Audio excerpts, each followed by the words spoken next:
Good evening everybody, कैसे हैं आप सभी। एग्जाम में आप सभी का स्वागत है। मैं अवनीश। चलिए स्टार्ट करते हैं आज की क्लास। जैसा कि आपको पता है कि आज आपका 8वां दिन है 75 डेज के चैलेंज में, और आप सबको धन्यवाद कि आपने पूरा एक हफ्ता इसमें निकाला है। और खुशखबरी इस बात की होगी आपको कि मुश्किल से 3 से 4 दिन के बाद आपके 3 सब्जेक्ट आपके टिप्स पे होंगे, आपकी उंगलियों पे होंगे। जो कोई भी कोचिंग आपको नहीं करवा पाएगा वो आपने खुद करके दिखाया। तो क्या होता है, हमारी अंदर जो है उसको हम पहचान नहीं पाते हैं, और वो है हमारी मेहनत, वो है हमारी लगन। बस एक ट्रैक पता होना चाहिए हमें जो मैंने आपको दिया है, और उस पर आप लगे रहिए। 75 डेज के अंदर आपको क्या क्या चेंजेस मिलेंगे वो आपको खुद नहीं पता, और वो मुझे भी नहीं पता। क्योंकि क्या होगा, क्योंकि ये एक जर्नी है, हम इवोल्व होंगे टाइम टू टाइम, और 75 डेज के अंदर हम बहुत कुछ नया सीखेंगे। चलिए फिर स्टार्ट करते हैं। 8वां दिन जो मैंने आपको आज दिए हैं उसमें कौन कौन से टॉपिक्स ऐसे हैं जो आपके एग्जाम में बहुत इंपॉर्टेंट हैं। और जब भी आप इन टॉपिक्स को पढ़ें तो इन टॉपिक्स के बारे में सबसे पहले आपको पढ़ना है कि भाई इन वाले टॉपिक से एग्जाम में क्वेश्चन आया है। जो मैं आपको यहाँ पे बोर्ड पे क्वेश्चंस दिखाता हूं, बोर्ड पे मैं आपको टॉपिक दिखाता हूं, वो सारे टॉपिक्स आपके एग्जाम में आ चुके हैं। तो मैं आपको बस ये बताना चाहता हूं कि भाई जब आप पढ़ रहे होंगे ना, तो ध्यान में रहे आपके कि भैया इसको ना छोड़ दूं, बस किसी को छोड़ दूं, बस इसको ना छोड़ दूं। चलिए स्टार्ट करते हैं। सबसे पहले मैंने आपको सब्जेक्ट दिया था सॉइल मैकेनिक्स, अर्थ प्रेशर थ्योरी के ऊपर हम आ चुके थे। बहुत इंपॉर्टेंट टॉपिक है। प्री में 2 क्वेश्चन देके जाएगा और मेंस में 4 क्वेश्चन देके जाएगा ये वाला टॉपिक।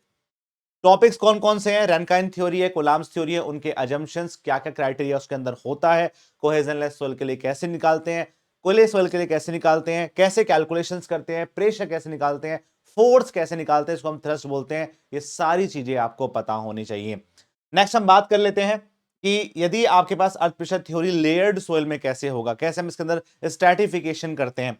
बात करते हैं टेंशन क्रैक की, या बात करते हैं अनसपोर्टेड लेंथ की या डेप्थ की, जो हम कैलकुलेट करते हैं फोर्स बाय गामा रूट के, उसका फॉर्मूला कैसे ड्राइव होता है, क्या फॉर्मूला होता है टेंशन क्रैक की, डेप्थ कितनी होती है, लेंथ कितनी होती है, विड्थ कितनी होती है, इन सभी पे क्वेश्चंस बनते हैं। और फिर लास्ट में कुछ ग्राफिकल मेथड जिनसे हम कुलाम्स में यूज करते हैं to calculate the trial depth, क्योंकि जो कमियां आपके पास है रनकाइन में उसको दूर किया था कुलाम्स ने कि भैया अब रफनेस पे काम करेंगे, क्योंकि आपने फ्रिक्शन को स्टार्टिंग में नहीं माना था। ये सारे टॉपिक्स आपको क्लियर होने चाहिए।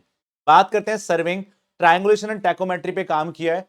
वेरी वेरी इंपॉर्टेंट टॉपिक, क्योंकि ट्रायंगुलेशन के 2 क्वेश्चंस बने थे। प्रिंसिपल क्या होता है, कौन कौन से मेथड्स होते हैं, वो आता है ट्रायंगुलेशन के अंदर। जो आपने हाइट एंड डिस्टेंस के फॉर्मूले पढ़े थे 10th में 11th में, वो सारे सारे आपके यहाँ पे यूज होंगे। भैया लेंथ दे दी, डेप्थ दे दी, कैलकुलेट बताओ कितनी हाइट होगी इसकी। ऐसे सिंपल क्वेश्चन बनते हैं। फिर आता है टैकोमेट्री, क्योंकि जितना भी आपने मेजरमेंट किया है वो चेन और टेप से किया है। Now will describe some instrument जो अपने आप में ऑटोमेटिक है, जिनमें हमें जाके मेजरमेंट नहीं करना होता है। By the help of device हम डायरेक्टली मेजरमेंट कर सकते हैं। That is tachometry. उसको यूज करने हैं कि कौन कौन से मेथड्स हैं, प्रिंसिपल क्या है, डी बराबर के एस प्लस की का जो फॉर्मूला आप यूज करते हैं वो कैसे आता है, डी क्या होता है, उसमें आपका एडिटिव कांस्टेंट क्या होता है, मल्टीप्लिकेशन कांस्टेंट क्या होता है, सी की वैल्यू 0 कब होती है जब आप एनालिटिकल लेंस को यूज करते हैं। तो ये सारी चीजें आपको पता होनी चाहिए।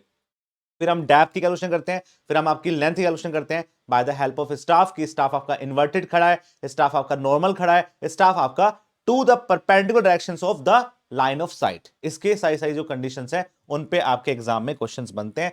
सारे टॉपिक को कवर कीजिए और प्रीवियस ईयर क्वेश्चन लगाइए एसएससी के, और साथ में हमारी वॉल्यूम 1 के।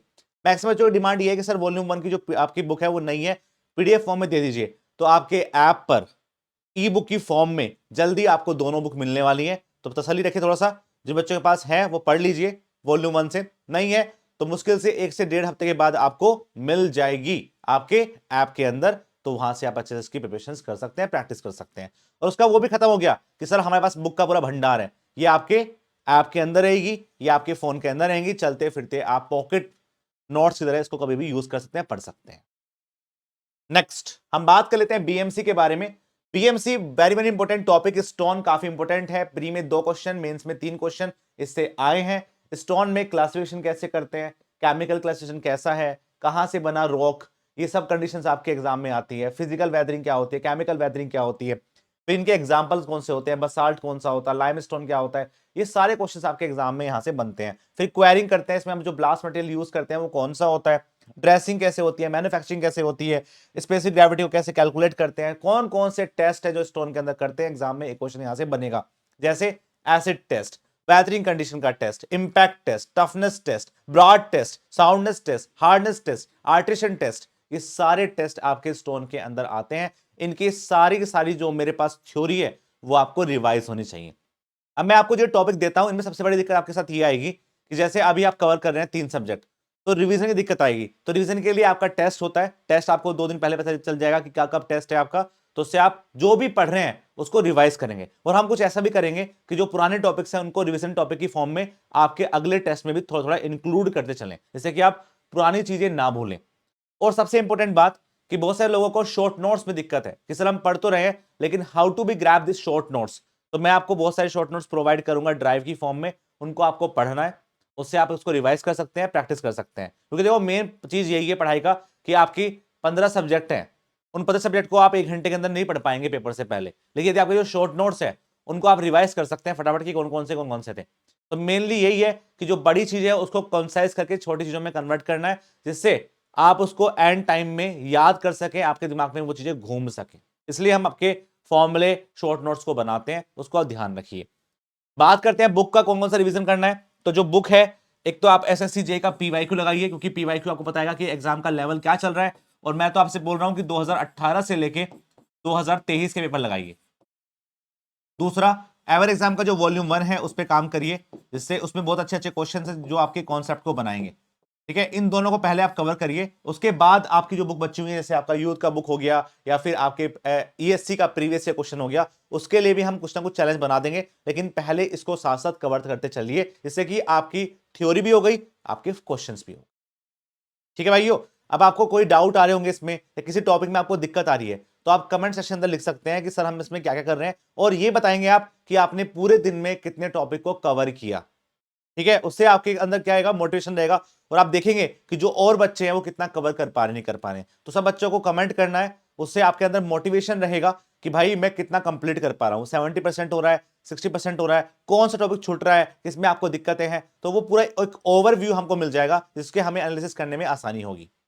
ठीक है गाइस, मिलते हैं फिर आपकी नेक्स्ट क्लास के अंदर, और जल्दी ही मैं आपके लिए शॉर्ट नोट्स का बंदोबस्त करता हूं, जिससे कि आप जो चीजें पढ़ रहे हैं उसको रिवाइज करने में आसानी हो। तब तक के लिए बाय बाय, जय हिंद, जय भारत।